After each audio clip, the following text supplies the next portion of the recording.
भाव भ्रमर की कथा श्रृंखला में आपका स्वागत है। प्रस्तुत है कहानी घड़ा, जिसके लेखक हैं चर्चित कथाकार विवेक मिश्र। विशाल उठकर बिस्तर पर बैठ गए। उनकी माथे पर पसीने की बूंदें चमक रही थीं। वो तेजी से बेडरूम से निकलकर ड्राइंग रूम में आ गए। शीतल फोन पर बात करने में व्यस्त थीं। विशाल ने कमरे के कोने में रखे घड़े को उठाया और लॉन में आ गए। शीतल भी पीछे पीछे बाहर आ गई। वो कुछ कह पाती, तब तक विशाल ने उस बड़े राजस्थानी घड़े को, जिस पर चटक रंगों से फूल पत्तियां और बेल बूटे बने थे, जमीन पर दे मारा।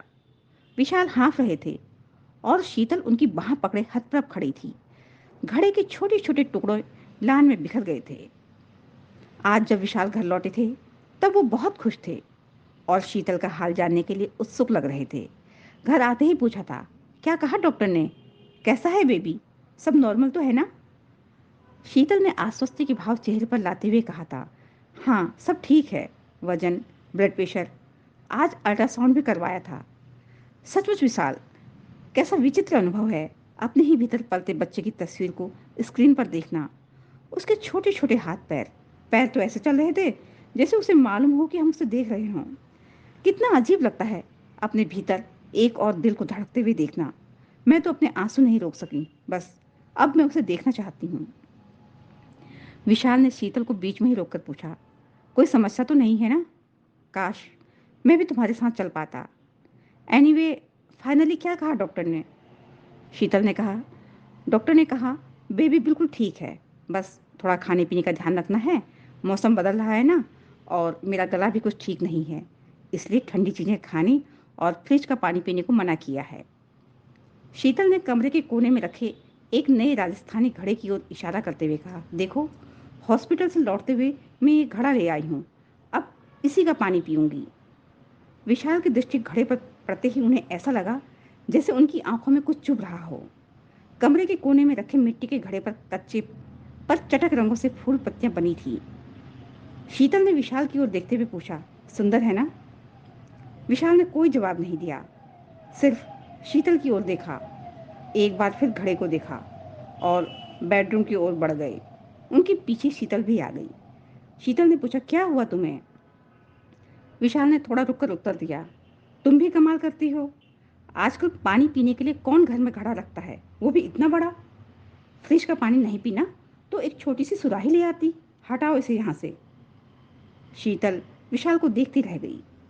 बच्चे का जन्म उन्हें तो इतनी खुशी देने वाला था, उन्हें इतनी अधिक बेसब्री थी, पर आज अचानक एक घड़े को लेकर विशाल का इस तरह गुस्सा होना शीतल को कुछ समझ में नहीं आया। विशाल कपड़े बदलकर बेडरूम में ही लेट गए। उन्हें भी इस तरह शीतल से बोलना अच्छा नहीं लगा था, पर वो घड़ा उनकी आंखों में अभी भी चुभ रहा था। वो उन्हें बार बार एक ऐसे गहरे कुएं में खींचे ले जा रहा था जिसकी गहराइयों में झिलमिलाते पानी पर उन्हें ऐसा ही राजस्थानी घड़ा दिखाई देता। वो उस गहरे कुएं के गंदले पानी की सतह पर ऐसे हिलते डुलते हुए तैरता जैसे खुद को डूबने से बचाना चाहता हो। पर धीरे धीरे उसमें पानी भरने लगता और उस घड़े से हाफती, छटपटाती, बुलबुले बनाती हवा बाहर निकलती। घड़ा हार जाता और आखिर में वो पानी में डूब जाता। विशाल उस घड़े को, उस कुएं को, उस शाम को भूल जाना चाहते थे, जिस शाम वो राजस्थान में अपने गांव ढांडीसा में अपनी हवेली के बरामदे में बड़ी बेचैनी से टहल रहे थे। भीतर के एक कमरे से किसी औरत के रोने चीखने की आवाज़ें आ रही थीं। ये विशाल की भाभी की आवाज़ थी। वो गर्भवती थीं। आज दोपहर से ही उन्हें दर्द उठ रहा था। हवेली के भीतर कमरे में डॉक्टर उनकी जांच कर रही थी। डॉक्टर ने कमरे से बाहर निकलते ही कहा था, उन्हें अस्पताल ले जाना होगा। वैसे तो सब ठीक है, पर घर में प्रसव होने पर थोड़ी मुश्किल हो सकती है। पर विशाल के बड़े भाई साहब ने भाभी को अस्पताल ले जाने से मना कर दिया था। विशाल डॉक्टर को शहर छोड़ने चले गए थे, जो गांव ढांडीसा से 20-22 किलोमीटर दूर था। विशाल जब तक हवेली वापस लौटे थे, सूरज डूब चुका था, पर हवेली के बरामदे की बत्तियां नहीं जल रही थीं। भीतर से भाभी के रोने की आवाज़ें आ रही थीं। हवेली के आंगन में कुछ औरतें, भाई साहब के दो खास कारिंदे और दाई, जिसे डॉक्टर के जाने के बाद जजगी के लिए बुलाया गया था, बैठे थे। भाई साहब भाभी के पास कमरे में थे। आंगन के बीच में एक बड़ा राजस्थानी घड़ा रखा था जिस पर फूल पत्तियां बनी हुई थीं। हवेली में एक भयावह सन्नाटा तैर रहा था। दायर ने उठते हुए कहा, मरी हुई छोरी जनी है बींदड़ी ने, और आगे बढ़ते हुए काला कपड़ा घड़े पर ढक दिया। भाभी के रोने की आवाजें और तेज हो गईं। भाई साहब कमरे से बाहर आ गए। उन्होंने आंगन में बैठे अपने खास कारिंदों को इशारा किया। दोनों उठकर घड़े की तरफ बढ़े। तभी घड़ा कांप उठा। मिट्टी का बेजान घड़ा, बेल बूटों और फूल पत्तियों वाला घड़ा। विशाल सोच रहे थे, क्या किसी और ने भी उस घड़े को कांपते हुए देखा है? घड़ा ही हिला था या धरती हिल रही थी? घड़े की ओर बढ़ते हुए दोनों आदमी ठिठक गए। घड़ा फिर हिला और लुढ़क गया। घड़े में भरा सफेद दरदरा नमक फर्श पर फैल गया। दो नन्ही नमक में सनी मुट्ठियां घड़े से बाहर निकल आईं।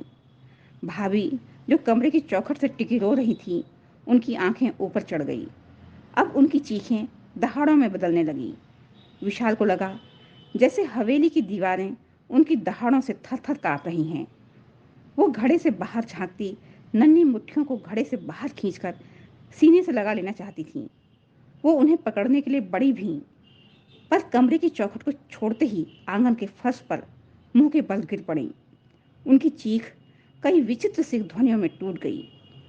वो यदि कुछ साफ साफ बोल पाती तो यही कहती, मेरी बच्ची को मार डाला इन्होंने। लेकिन उस ध्वनि को समेटकर जोड़ा नहीं जा सकता था, क्योंकि अब वो असंख्य टुकड़ों में बांटकर आंगन में तैरती हुई हवेली के बाहर पसरे हुए अंधेरे में विलीन हो गई थी। उसके कुछ बारीक रेशे अब भी हवेली की दीवारों से टकराकर उन्हें झंझना रहे थे। फर्श पर फैला नमक आंगन में खड़े लोगों की आंखों को चुभ रहा था।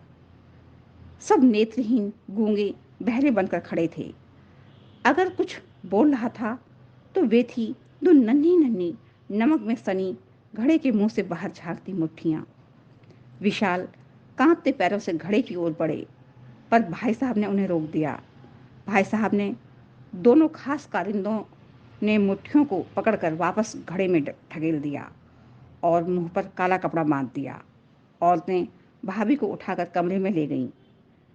भाभी होश में थी या नहीं, कहा नहीं जा सकता था। उनके दांत भिजे हुए, आंखें चढ़ी हुई थीं और हाथ पांव एकदम ठंडे पड़ चुके थे।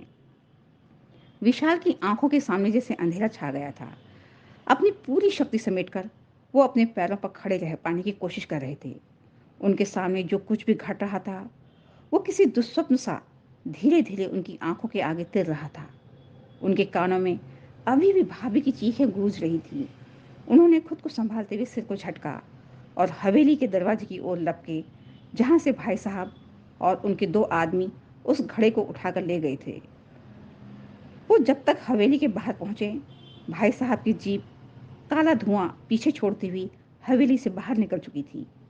वो पागलों की तरह गिरते पड़ते काले धुएं के पीछे भाग रहे थे, पर धुआं उन्हें पीछे छोड़कर फर्राटे से गांव के बाहर बने उस मनहूस कुएं पर जा पहुंचा था, जिसके चारों ओर गहरा सन्नाटा था। कुएं की मुडेर पर एक दिया रोशनी देने की नाकाम सी कोशिश कर रहा था। भाई साहब की जीप जिस फर्राटे से कुएं तक पहुंची थी, उसी फर्राटे से वापस हवेली की ओर लौट गई। विशाल कुएं की मुडेर पर हाथ रखे हाँफ रहे थे। दिए की रोशनी में झिलमिलाते हुए कुएं के पानी में बुलबुले उठ रहे थे और घड़ा डूब चुका था।